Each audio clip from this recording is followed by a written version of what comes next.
There's a reason you feel so sleepy on your international trips. And no, it has nothing to do with how annoying it is to travel with your partner. Sorry, they suck. Hello Internet, I'm Wil Fulton and this is Thrillist Travel Guide, where we not only tell you about the best places to visit around the world, we try to make you a better traveler. For example, if you use your iPad to take pictures in crowded public spaces, you're gonna look stupid, even with a filter applied. Boy howdy, the Eiffel Tower sure is prettier in person. But let's put tablet faux pas aside for now, and focus on my least favorite thing about traveling, jet lag. If you travel to another time zone, you may find it a little difficult to adjust. This will lead to feelings of grogginess, malaise, fatigue, and, wanting to take a nap every day at noon. Move! It can even lead to gastrointestinal problems and affect your mood. It's kind of a big deal, actually. It can mess you up for days and even weeks after your trip ends. Are you awake? Yeah. So is there really any way to nip jet lag and its circadian rhythm altering bud? First up, let's look at some of the more out there methods that apparently work. Some quote-unquote wellness experts believe that taking your shoes off and walking around on a natural surface like grass or soil or sand will help reset your circadian rhythm and set your sleep cycle straight again. I've actually tried this after a transatlantic flight to London and all I got were funny looks from strangers, but to be fair, it was their lawn. Other experts say measured exposure to light, fasting, or taking melatonin might be helpful in diffusing your jet lag.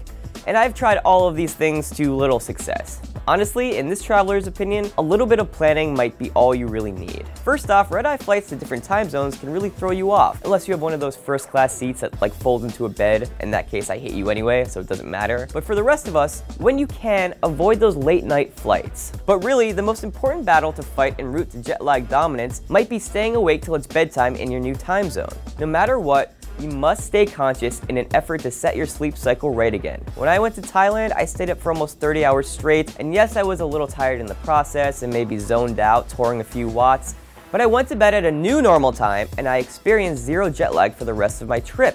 But I realize everyone is not as strong or as wired as me, so if you must nap, sleep experts recommend it be no longer than a quick 20 to 30 minute snooze, lest you risk getting even more tired than you were in the first place. So really, the only two ways to combat jet lag are planning trips that won't f with your sleep cycle, and if you can't do that, forcing yourself to stay awake till it's nighttime in your new time zone. And if you pass out for 9 hours at 3 p.m. the first day, your entire trip might be ruined.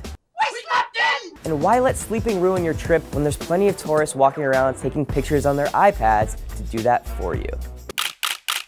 For more excellent daily hit videos, subscribe to our channel, obviously. For more tips on flying in general, you can click the link in our description.